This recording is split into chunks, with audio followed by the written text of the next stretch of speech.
Karjat police ठाण्याच्या बाहेर माजी आमदार सुरेश लाड यांनी स्वतः पायरीवर झोपून हे आंदोलन सुरू केले आहे। आंदोलन हे सीमाबंदीच्या कामावर आक्षेप घेत शेतकऱ्यांच्या न्यायासाठी करण्यात येत आहे। लाड यांनी आरोप केला आहे की कोणतेही सर्वेक्षण न करता शेतकऱ्यांना दमदाटी करून सीमाबंदीचे काम सुरू आहे। तसेच शेतकऱ्यांना भेटून त्यांच्यावर दबाव टाकला जात असल्याचा आरोपही त्यांनी केलाय। सुरेश लाड हे भारतीय जनता पार्टीचे ज्येष्ठ नेते आहेत।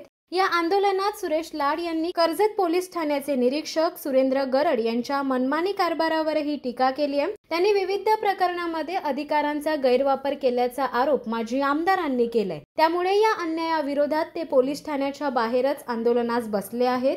या ठिकाणी असंख्य कार्यकर्ते व सामाजिक क्षेत्रातील मान्यवर उपस्थित आहेत।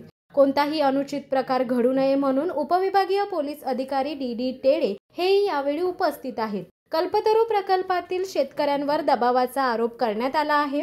पळसदरी येथील कल्पतरू प्रकल्पात अपंग शेतकऱ्यांवर अन्याय होत असल्याचा आरोपही सुरेश लाड यांनी केलाय। कल्पतरू कंपनीने ज्या जमिनी ताब्यात घेतल्यात त्याची सीमाबंदी करताना मोजणी करावी असा आरोप यावेळी त्यांनी केलाय।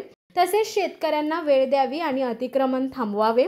विशेषतः पांडुरंग शिर्के मुक्काम वर्णे या शेतकऱ्यावर अन्याय होत असल्याचा मुद्दा लाड यांनी उपस्थित केलाय।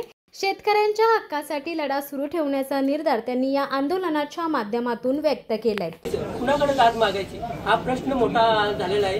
जे कल्पतरू कंपनीने जे गुंड पाळलेले आहेत ते कुठले गुंड आहेत त्याचे शोध घेऊन त्यांच्यावर योग्य ती कारवाई करावी आणि माझ्या व माझ्या कुटुंबांना या गुंडापासून जीविताला धोका आहे। शिवसत्ता टाइम्ससाठी संदेश साळुंके, कर्जत।